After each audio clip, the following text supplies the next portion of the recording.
I studied the effects of acidity on brine shrimp and invertebrates, for a prominent but unfamiliar catastrophe is looming in our near future.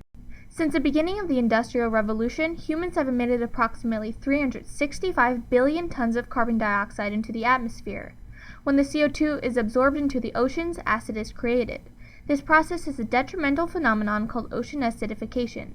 Many invertebrates are being harmed by ocean acidification, including brine shrimp, a calcifier. The goal of this experiment was to bring about awareness to the subject. How does the level of acidity in water affect the survival rate of brine shrimp? I hypothesized that a higher level of acidity in water would result in a lower survival rate for brine shrimp. It was necessary to keep the brine shrimp environments controlled during this experiment. Live brine shrimp were acquired, as well as 15 jars in distilled white vinegar. I set up the 15 jars in groups of 3. 25 brine shrimp were added into each jar. Throughout 6 days, I would add different amounts of acid in the form of vinegar into each group and record the pH and the number of surviving brine shrimp in each jar. The results were astounding. The pH in each jar decreased steadily.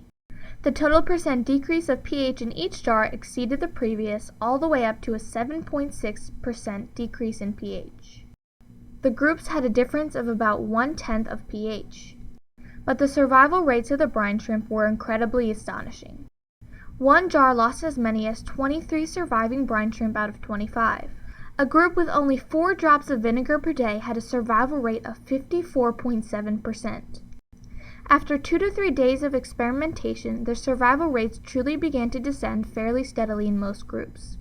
In the end, my hypothesis was correct. Acidity decreases invertebrate survival rate. The most prominent reason in our oceans is the fact that the corrosive properties of acids destroy the exoskeletons of many invertebrates, leaving them with no protection.